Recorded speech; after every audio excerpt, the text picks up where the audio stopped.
Good evening. I'm Menari Dark Lord and welcome to Churikua. Tonight, in our last compilation from our third season, you will listen to the legends of the Haunted Cave, the Vampire of Kisiljevo, the Green Children of Woolpit, and the Witches of Kyöpelinvuori. And remember that the night awaits for you.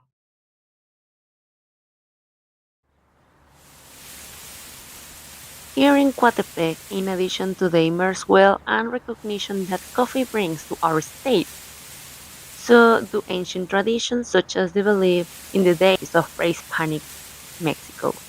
I have to tell you that just like everywhere else, there's a place where rumors swirl that something is going on there that is haunted, and even that those who venture them to harm, interestingly, unlike other places, here only a handful of people dare to go inside, or take on challenges to enter and explore, or even bring something back from that place, even taking a photo.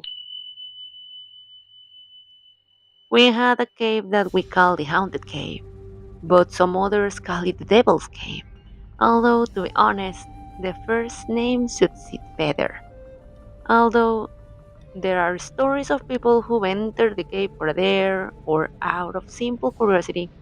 I like to tell you the story of one of my uncles, the most rebellious one, whom many consider the black sheep of the family. According to my grandparents and parents, my uncle Esteban was what you might call a troublemaker, someone who loved getting into trouble, didn't like to study or work, and did nothing but demand money and believe that the world owed him defense simply because he was the most handsome in the family. One day, he decided to go into the cave. We don't know if it was his own idea or if someone encouraged him to do so, but despite my grandparents' warnings, he wouldn't listen to a single word. He just went in. A couple of weeks passed until we found a charm at the cave's entrance, the one he used to wear. And that's when we knew he wouldn't be coming back. Now you might be wondering how is it that we've lost hope of ever seeing him again? It is believed that there's a great treasure inside, that the god era thought it to me it Lopochtli, the Mexica god of war, decided to hide a great treasure within that cave, a golden statue in his own likeness. He knew that greed and rumors could soon spread, so he chose the serpent from among all the fearsome and deadly creatures. Following God's instructions, the serpent coiled itself around a rock. Despite its enormous size and immortality, it never killed or injured anyone. Rather, its duty was to guard treasure and never yield to anyone, unless, of course, it were someone who never backed down, with great determination and drive. Such as a person would be the rightful owner of that treasure. Unfortunately, Uncle Esteban wasn't that kind of person, so quite simply, he was never able to return. According to another boy, who also entered a few days later, told us that time passed in a completely different way. He felt as though years had gone by until he finally returned, disoriented and struggling. He could barely say that. He couldn't say anything more. His fear was so great that it seemed as if more than 20 years had passed over him, and a few days later he couldn't take it anymore. What do you think he might have seen inside the cave that caused him to end up like that?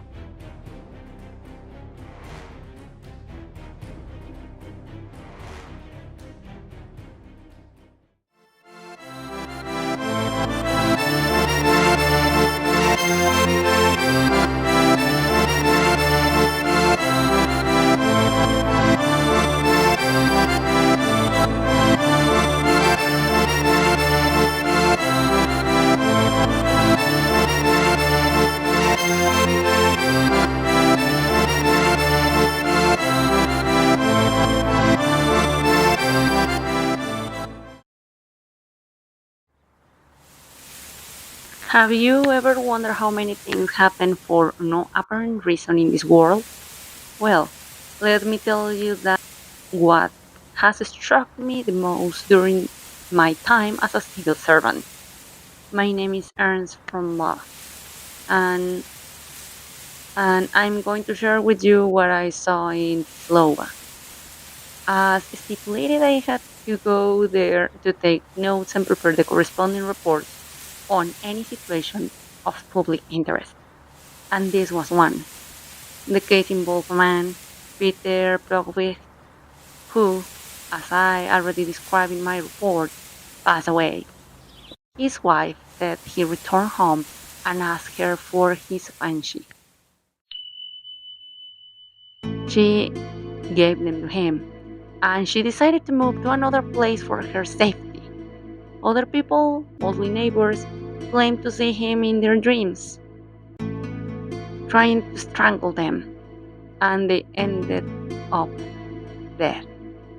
9 people were found dead, one each day, with all the deaths occurring at night. The neighbors said they were afraid of being the next to die. Even his wife said she was afraid and stated his before leaving for another place, since, as she clearly mentioned, she feared for her safety. Something had caught my attention was that they all said the same thing, that a person's life was being taken by night. The investigation had to be conducted as quickly as possible, since there was a latent risk of another victim. I feared there would be unrest if I didn't agree. It is worth noting that they began demanding an exhumation of the body. Their demands and the concern they showed were so intense that I agreed and authorized the exhumation. The moment the coffin was opened, I saw a man, remarkably well preserved despite the number of days he had been dead. The villagers began murmuring, calling him Upir, Upur, Vampire, a vampire. As far as I could tell, they demanded that he be destroyed. As they explained, they needed to drive a stake through his heart and burn his body to eliminate him. They demanded it in unison, and I had to agree once again. I watched as they drove a stake into him, and blood spurted from the corpse's mouth, nose, and ears. As some explained, that was proof he truly was one. I could do nothing but watch as, shortly afterward, they built a bonfire and burned the corpse as quickly as possible without delay before nightfall to prevent him from rising. That night, the image of what had happened haunted me in my dreams. I couldn't sleep. I began to wonder if I'd done the right thing by agreeing to all of that, and I started drafting my report.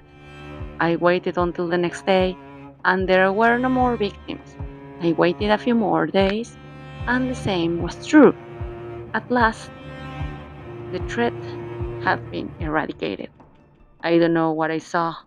I could offer an opinion, but perhaps it's better to keep my thoughts to myself. I don't know what I saw.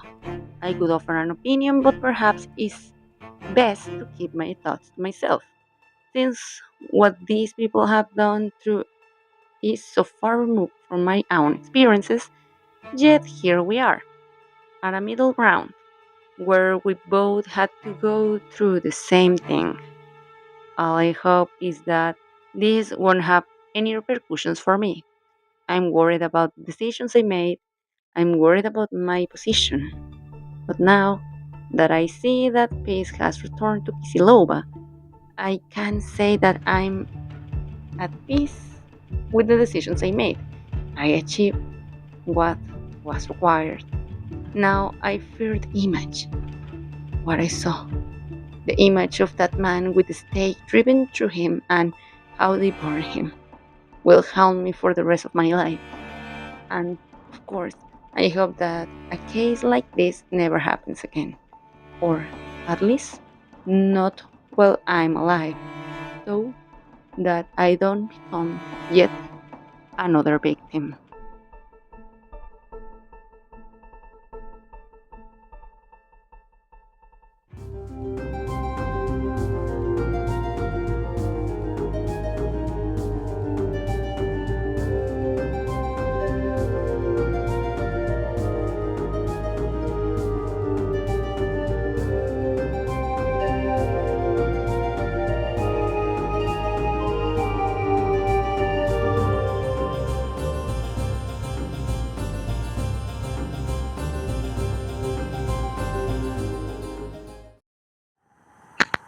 Here in Woolpit, life has been somewhat hard. The wars among the nobles have brought famine, although according to some merchants and minstrels who passed through and tell us what had happened, we are better off than other villages, thanks to the fact that we belong to the Abbey of Bury St. Edmunds, which we suppose help us avoid suffering too much. But I must tell you how, a few years ago, the children with green skin, wearing strange clothes, and speaking a strange and unintelligible language arrived in our village. I remember when they arrived, a shepherd found them and tried to speak with them, but the little they managed to say was incomprehensible. So, using gestures, which they apparently understood, he took them to Richard the Calm, a landlord known for his kind heart, since after some hardships I had endured, he had taken me on as foreman of his lands. He took them in and called for the priest. He tried to speak with them in our language, in Welsh, in Latin, but to no avail. Not even the priest, a highly educated man of God, knew what their language was. Nevertheless, arrangements were made for them to stay at his home, provided with food and under his protection. Days and weeks went by, and they refused to eat anything. At the same time, they were being taught our language. They learned little by little, but when we offered them food, they wouldn't take it. They barely accepted water, but they still refused everything else. We brought them bread, eggs, but they wouldn't accept anything. They began to lose weight and grow increasingly ill, coughing constantly, until one day we arrived with some of the harvest, and Heather, my wife, took a few broad beans, placed them in a bag, and went inside to leave them with Lord the Count's cook. As soon, as soon as the children there saw them, they pounced on them and began to eat, although this was very unusual for us since they weren't even cooked, given how thin, listless, and sick the children were, not to mention the greenish tint to their skin. It was a sight. It was a sign to everyone of a miracle.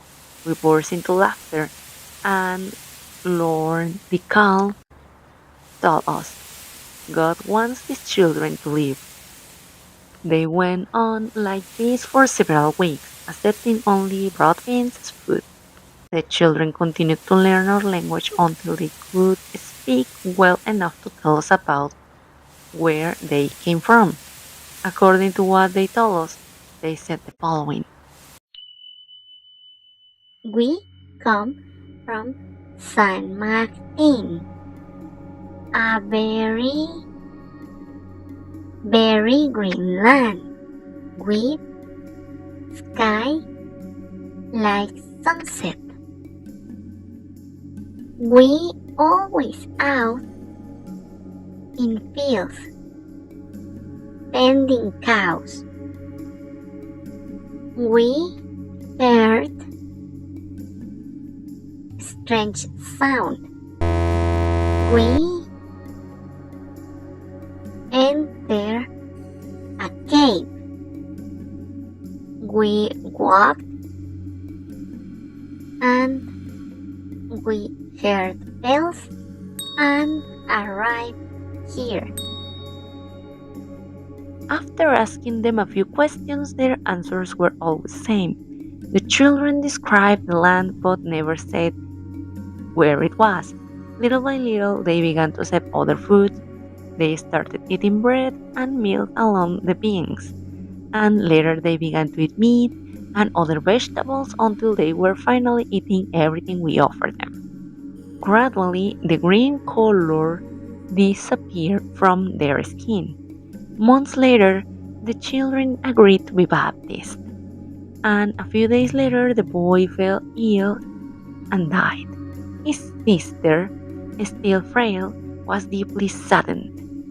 But as time went on, she made a full recovery, learned the language, and out of gratitude asked Lord the Calm if she could work for him.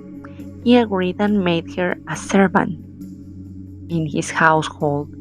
Shortly afterward, she fell in love with a man who had arrived from King's Lynn.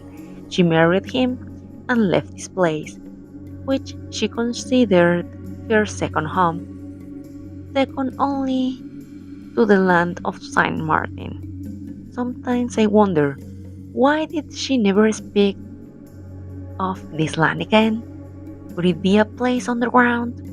Or why did they never have so much life? At least for me, what strikes me most is that they never mention being in danger in that land where they were born. Now then, how do you imagine the land of Saint Martin to be?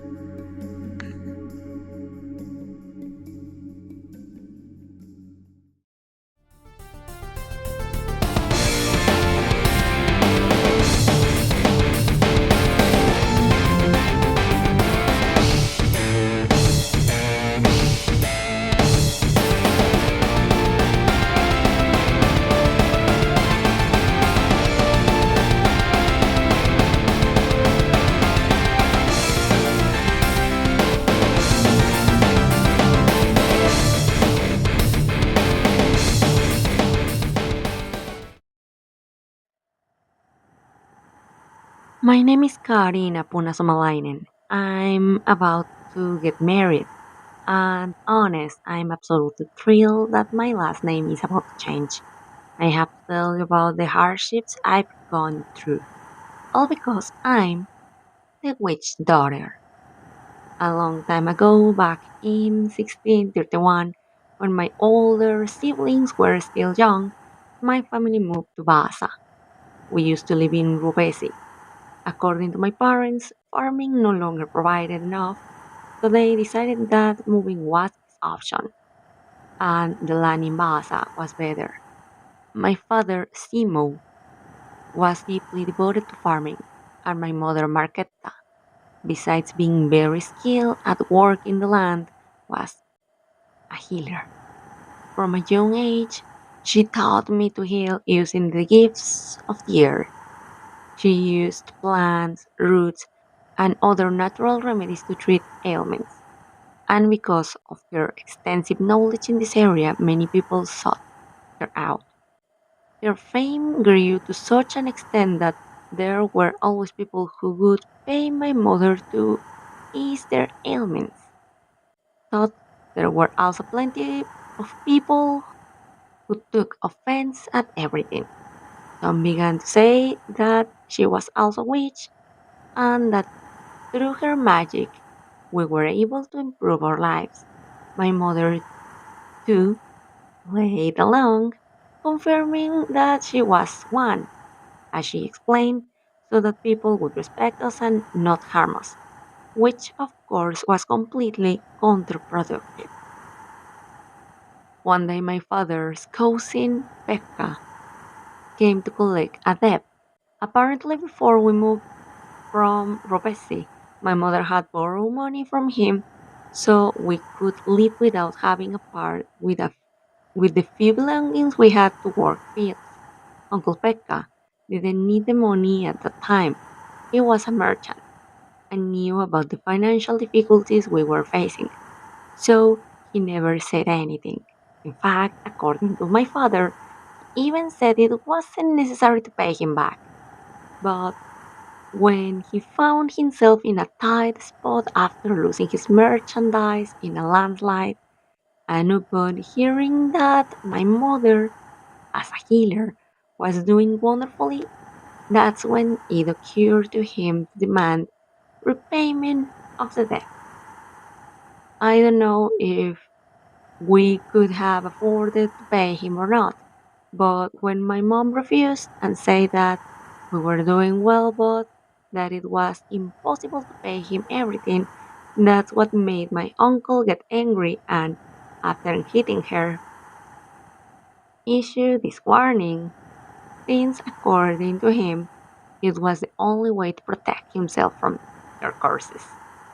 You'll pay dearly for this. This led to the authorities coming after my mother a few days later. Since my uncle Pekka accused her of witchcraft, suddenly other people to whom he had told this, or who had even heard rumors that she was a witch, began making more accusations against her. Some said she felt singled out. Someone else recalled falling ill. Others claimed they'd had arguments with her because her fault. And still others said that simply by having spoken with my mom, misfortunes had befallen them. And so the list of evidence against her kept growing. In 1655, the whole situation worsened. People who fear us claimed that if they didn't give my mother something in payment for healing them, or simply share a little of their food or crops with her, they would be cursed. All of this reached the bishop's ears, which led to the case being brought before the courts. The accusations eventually formed such a long list that, combined with the previous ones, it would take me too long to recount them all to you. What I can tell you is that in 1566, a woman, the daughter of the tailor, Kirsty Rodon-Victor, suffered from a strange affliction. She would lose her mind and shake uncontrollably. Evil spirits were controlling her body, and mom was treating her for her ailments. But on the very day she refused to give my mom butter, supposedly out of fear of her affliction resurfaced. Since she was pregnant, blood-soaked creatures resembling frogs emerged from her womb. Everyone, absolutely everyone, feared her. And as if that were enough, a woman with the same name as my mother, Marketa Parkoinen, accused her, claiming she had seen my mother attending covens at Kyöpelinvuori, that my mother frequented this place, Parkoinen riding a pig and my mother in a black calf, Woolpit, according to an ancestral place where only unmarried women could go, along with witches and some children, and who were dragged there were a tribute to the devil, dance, eat, and have fun. A lot happened. Mom went to prison, and so did Parkoinen. My mother was also charged with the death of Chaplain Basinius, and on August 7, 1658, they both were sentenced. Parkoinen, who had accused my mother and then recanted my mother, to be beheaded and their bodies burned, to be buried later outside consecrated ground, and that is what happened. To my misfortune, my father was also accused of practicing witchcraft and was fine. But the worst part was that I was accused of the same thing. Since I was their daughter, it was likely that I was guilty as well. I did everything I could. I appeared before the court and fortunately managed to clear my name, although I never stopped hearing whispers because of all this. Ever since the accusations began, I stopped using what she taught me. I was so angry and frustrated that in the end it worked because for some time now I've just been an ordinary woman and not simply the witch daughter. What do you think? Do you think my mother really went to those meetings or did people simply decide to get rid of her? I just pray that if it is later, justice will be served sooner or later.